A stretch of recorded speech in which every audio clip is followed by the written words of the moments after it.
I want to say hello and welcome to everybody. I was just thinking, I might wonder how many Saturdays we've done this already. Sometime I'll count to see. We've done a lot of them. And I'm delighted to have Chester Howard here for the first time leading us today. Really excited about that. And I'm just going to hand it over to you and let you have that time. If you give me 2 minutes at the end, that'd be great. Other than that, I'll just be here, and if you need me, let me know. I will now mute everybody. Thank you so much, Stefan, and thank you for inviting me to lead today. I'm just excited and a little anxious, all in the same breath perhaps, and have been really anticipating leading the group. So good to see everyone and to see people, some of which that I invited directly, who've never been to, maybe formally anyway, a sensory awareness group. So I want to give a special shout out and welcome, greetings, to those folks, as well as to everyone else who has been involved in sensory awareness for probably longer than I have. Let me preface my leading by making a few statements. As many of you know, but those who don't know, this preface may be important. I will be offering lots of invitations through lots of questions over the next 40 minutes or so. There is absolutely no right or wrong. There's no judgment. There's no grading. I like Stefan's a statement that I'm borrowing from him that I heard many years ago. The questions that I articulate for your consideration are only pointers to experience. I don't presume to know what your experience might be, and I certainly don't have any expectation for you to have this or that kind of outcome. Nah. Let's just be with ourselves and with each other and see what happens.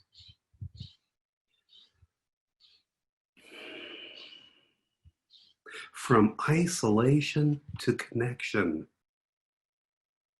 From isolation to connection.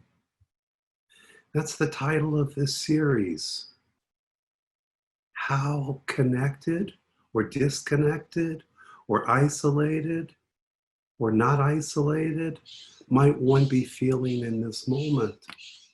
As you arrive, maybe you already arrived and you're fully here and available to yourself and perhaps to other people.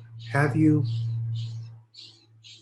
any sense of feeling connected with your organism, with your body, right in this moment? And keep in mind, that's not an expectation.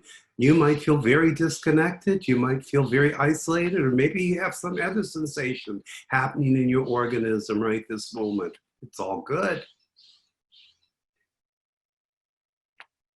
From isolation to connection. Are we sensing any connection right this moment?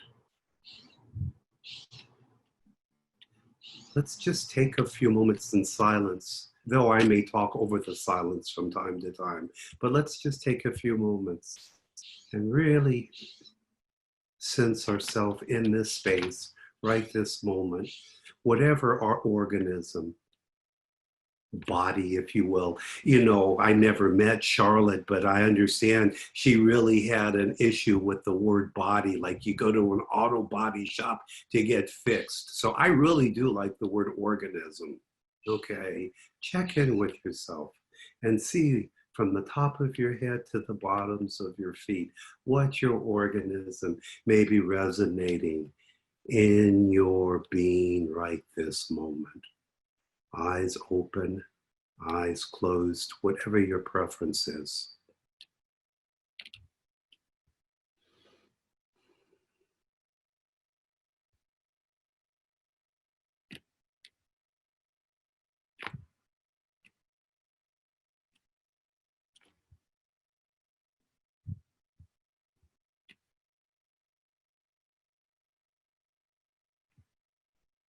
how our breath may be influenced in this moment.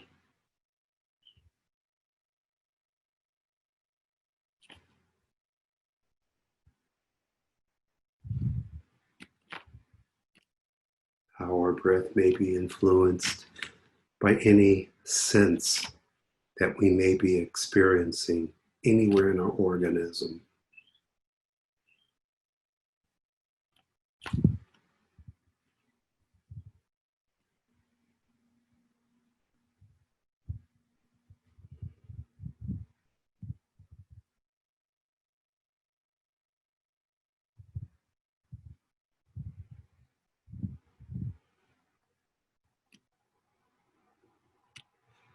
Is there any sense of freedom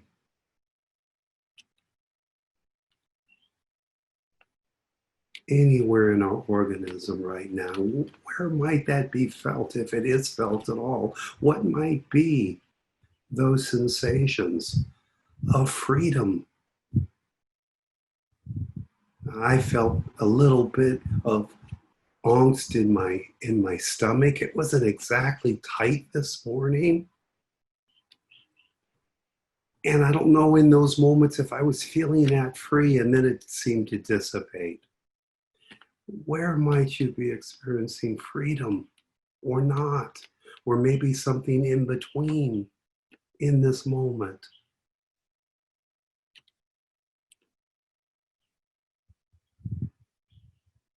Is there constriction, tightness?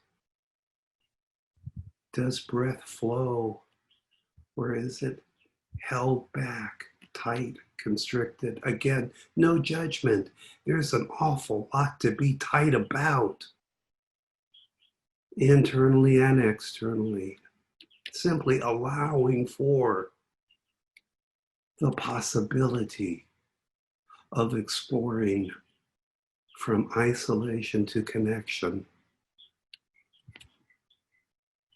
from moment to moment, and even in between the moments.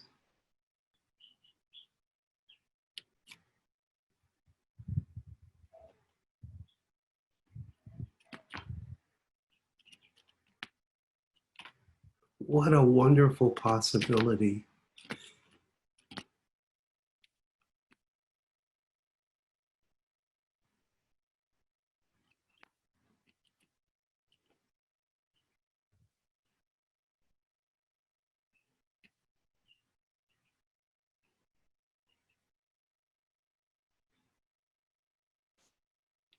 Last week, when John and Ray were leading, there was this exploration in regard to allowing versus doing. Can we allow ourselves to not even know what might be next, to not have to do?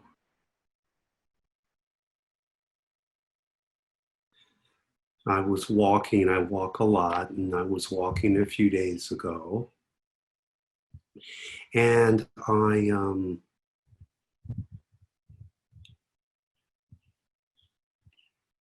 was saying to myself, heel to toe, heel to toe, heel to toe, Chester.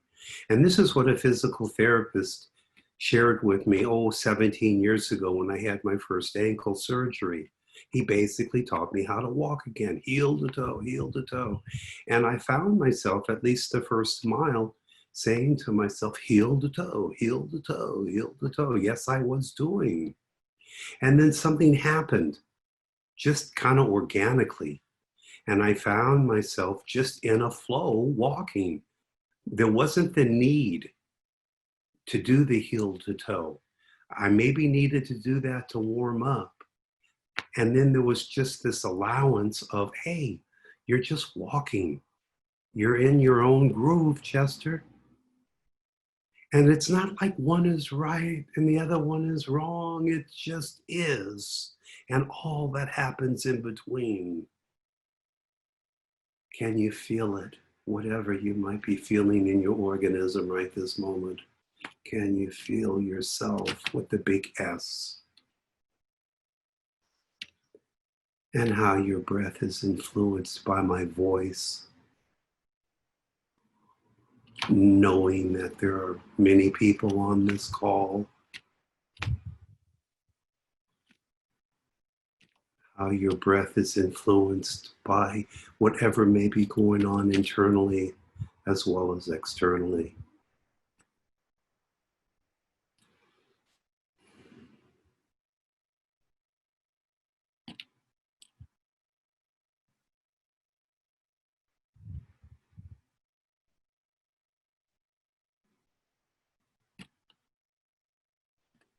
What happens in the silence? Do we make space, room for silence? Yeah, I used to work, in an office that was close to a meditation garden.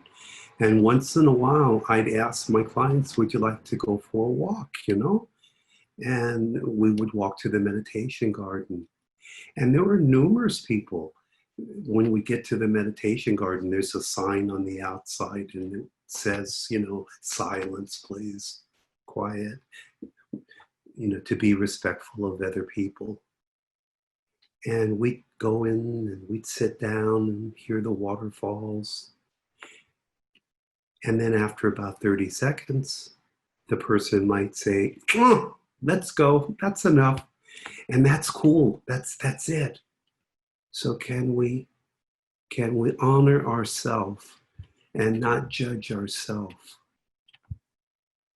because we give ourselves 30 seconds of silence or 15 seconds of silence or no stillness time at all? Or maybe we give ourselves lots of still time. And how is your breath right now? What sense of connection or isolation or any sensation in between? How might those sensations be impacting your organism right this moment?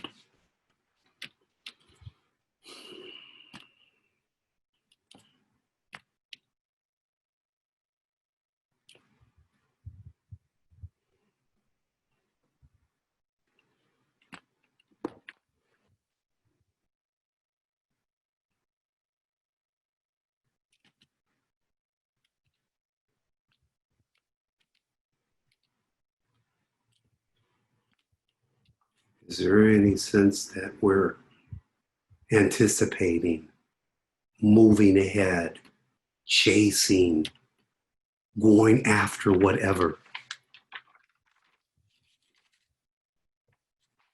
Are we allowing for that? Or do we get critical and judgmental of ourselves for even entertaining these possibilities?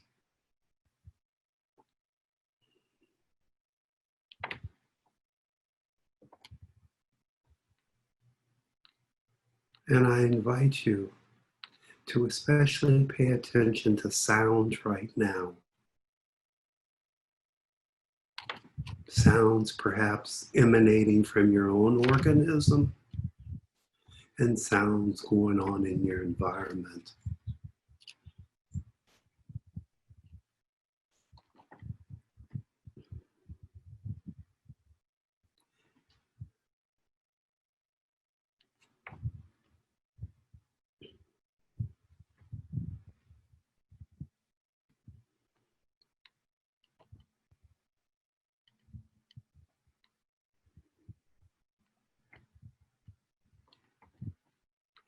And what I'd like to do right now, and we're going to do this fairly quickly. I don't know how many people are on the call, um, but what I'd like to do is maybe, I'm not going to really get too rigid about this. I was going to say, I'm going to time, but I don't think I'm going to time. We'll just see how it evolves. I would like you to, and if you choose to unmute yourself, and I want you to say, I invite you to say one of three things: your name, any one word, or any sound that comes out of your organism. Your name, any one word, and any sound you care to make. One of those three possibilities.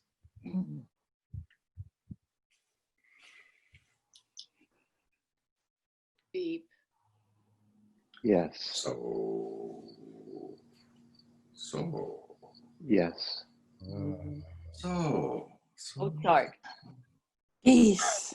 Jackie. No. So. Yes. No, no, no.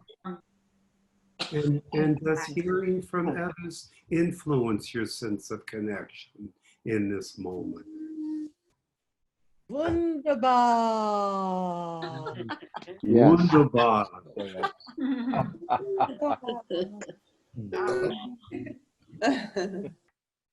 And really, if you care to listen to how people's sounds, names, words may influence you.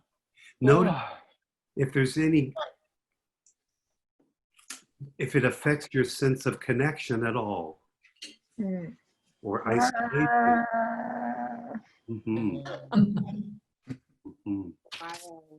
Peace. Uh-huh. Yes, where do we feel peace if we do feel peace in our organism? All right. Driving yesterday, I heard someone express the following proverb, Chinese proverb, and it goes something like this. If one is chasing hatred, they better dig 2 graves. And just notice, if you're willing to, how my sounds and the sounds of others may be influencing your organism, your breath, and especially your sense of balance right this moment. Where in your organism, if you have any sense of balance, might you feel it? And again, that's not an expectation. It's just an invitation to possibly explore balance or not, and how balance or not, and anything in between, may be influencing our senses, our breath in this moment. Are there slight adjustments or more gross adjustments that you may consider making with your butt on your chair, or if you're lying down? Are there any fine tuning that you may choose to make in your organism, in how you physically, literally are supporting yourself or not in this moment? I notice I slid to the front of my seat. It wasn't a very subtle movement. It was pretty gross.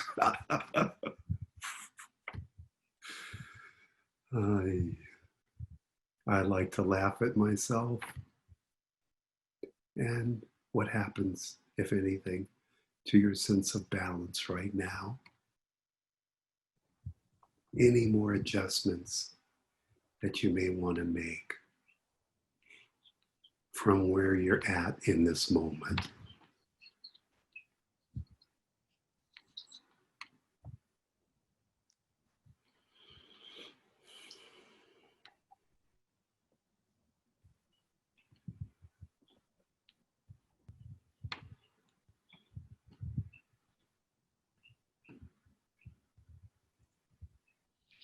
I hear the birds outside right now. And there's something reassuring in hearing from the birds. It kind of helps to infuse my own nature and leaves me feeling even more here and balanced and present.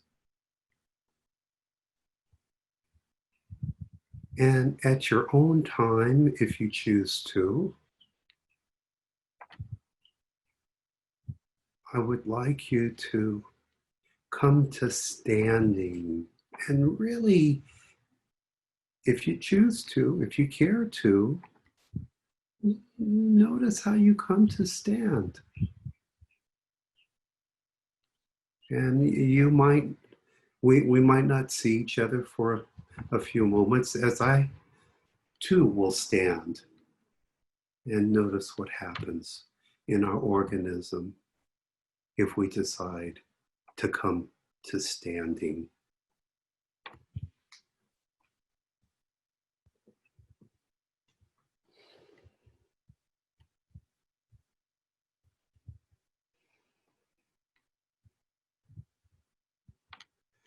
Does standing, if you've chosen to stand, influence your sense of connection or not? Does any change happen? And what's happening in your breath now, if anything?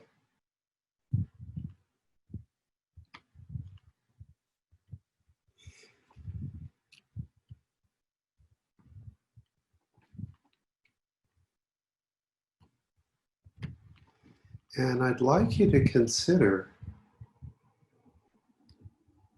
moving to sitting. And if possible, don't allow yourself to actually fully sit. Come down as far as you can come down, and then allow yourself to rise up. And notice what happens if you've allowed yourself to rise up. And in your breath,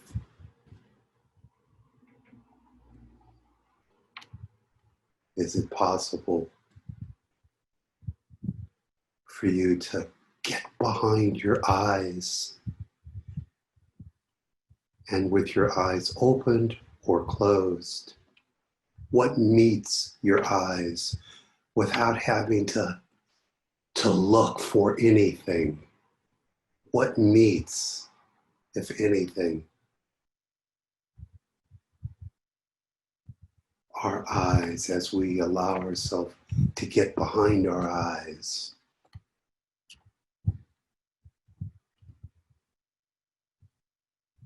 Does this influence our breath, our sense of connection?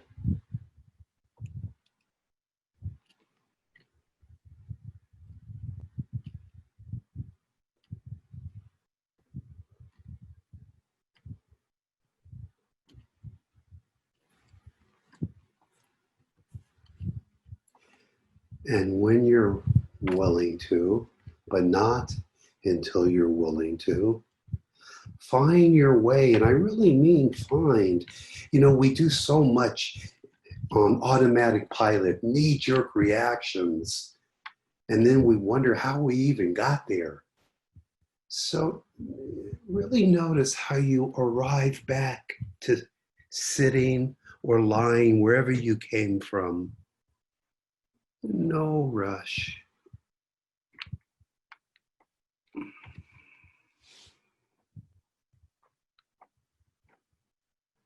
And if you remain standing, that's fine too.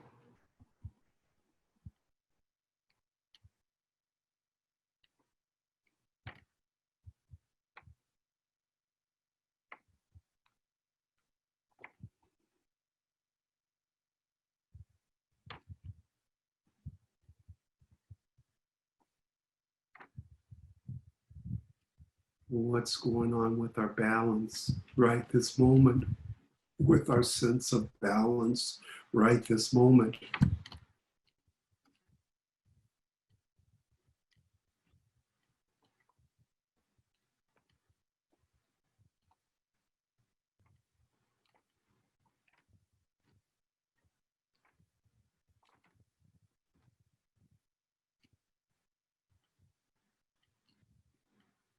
And if you're willing to place a hand on your forehead and notice how that hand arrives to your forehead. Notice the touch that you're making with your hand that's on your forehead. Right now, I'm sort of moving my hand around on my forehead, and I'm feeling a bit of perspiration on the palms of my hands, especially the hand that's on my forehead. And now I'm applying just a tad bit of pressure on my forehead as I allow my hand to maybe more fully connect with myself. What's happening with you?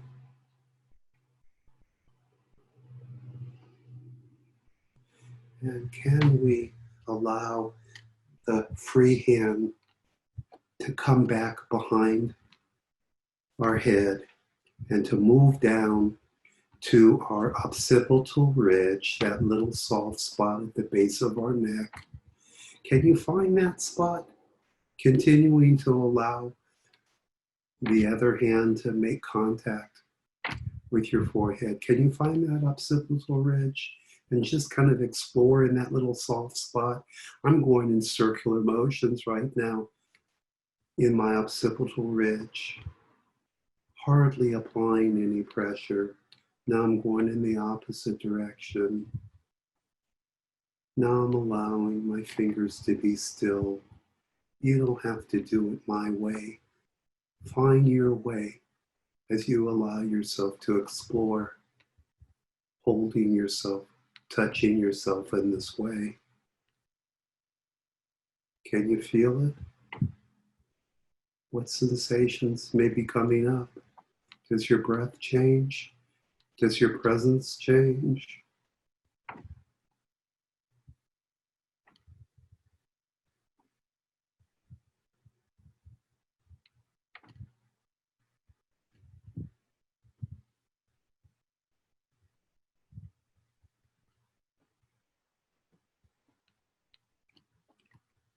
And when we're ready, but not until we're ready, we have our own individual timing.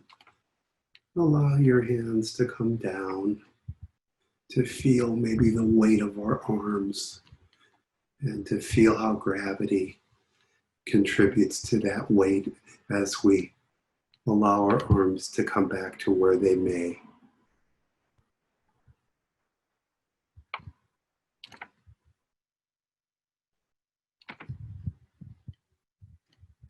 What's happening in this space right now, in between the last invitation and the invitation I'm getting ready to offer you? Is there anything going on? Anything going on in your heart? Any awareness of your heart?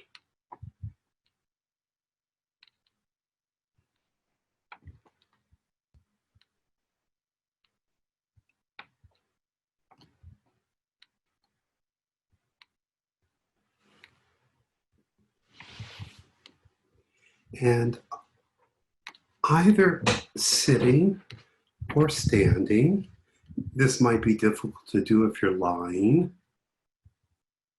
I'd like you to take, doesn't matter which hand, and place it somewhere in the vicinity of your abdomen.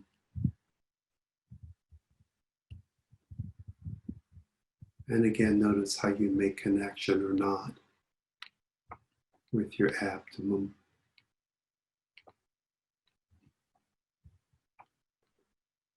What's going on in the space between the palm of your hand and your organism, and the skin you might be touching, even if you have clothes on. Is there anything going on in between that space? I'm noticing a little bit of air is creeping in. And I feel a lot of heat. And take that other hand and the back side of your hand, place it behind your back. sort of in close proximity, you know, to where your front hand, your hand that's touching your abdomen, um, sort of in general, you know, proximity. And what's going on with your back hand as it makes contact with your back. And what's going on, if anything, between the hand touching your front and the hand touching your back. Is there any awareness of space between your two hands?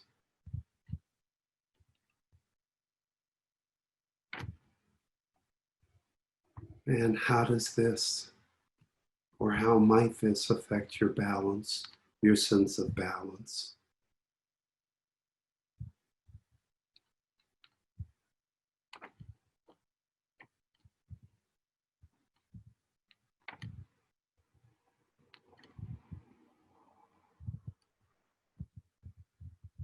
There's so many possibilities for ongoing explorations with all of these experiments, and time is limited. So I'm going to ask you when you're ready to allow your hands to come back down to where they may.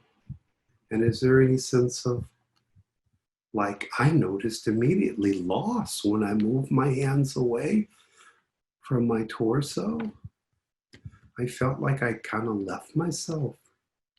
What is going on with you in the moment?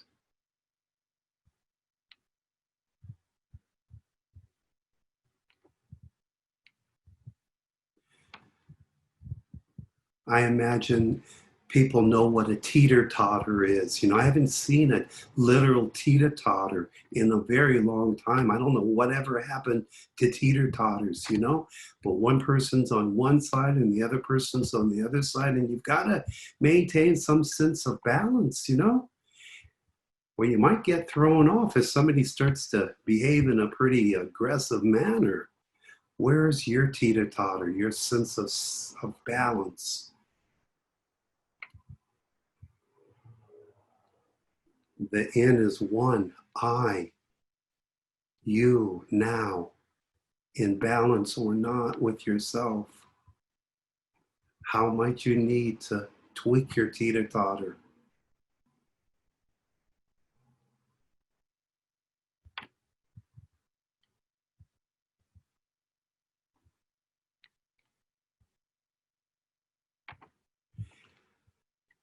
And we're going to do one more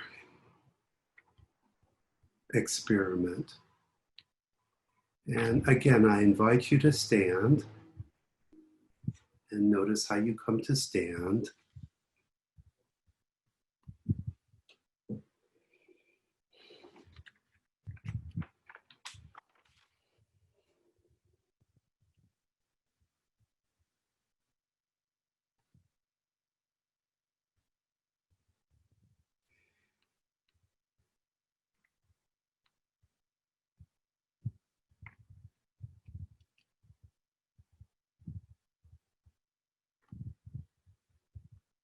And I'd like you to take your arms and extend them out to your side, straight out, like wings on an aircraft. My friend Sam, who joined us in this call, he's really into aircraft, and you would know how to be an airplane, Sam. You let your arms extend out like you're gonna fly, and move them back and forth like a scale that's trying to find balance. And what happens in this movement, if anything, with your sense of balance? How do you fly your own aircraft? Or not? Can you find it? Your own balance, your own sense of self, of balance in this moment.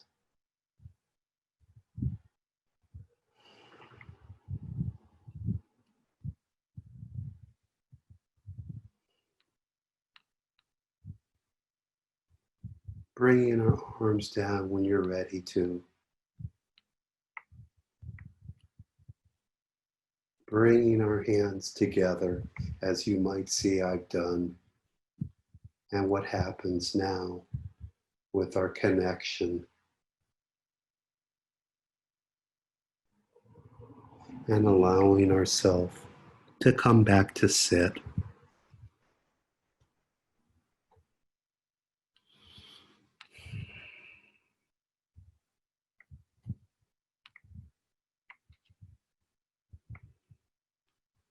And before I open it up, I'd love to hear from anyone who might want to share their experiences. I'd just like to read you 2 poems. Harlem, what happens to a dream deferred? Does it dry up like a raisin in the sun, or fester like a sore and then run? Does it sink like the rotten meat, or crust and sugar over like a syrupy sweet? Maybe it just sags like a heavy load, or does it explode? Langston Hughes. Fire and ice. Some say the world will end in fire. Some say in ice. From what I've tasted of desire, I hold with those who favor fire. But if it had to perish twice, I think I know enough of hate to say that for destruction ice is always great and would suffice. Robert Frost. And what's happening now in your breath, with your sense of connection or isolation with self and with this group. And before I open it up, I'm going to paraphrase something else that I read not too long ago. Do I even have the title of this? This is an interesting book. It's called Team Human from Douglas Rushkoff.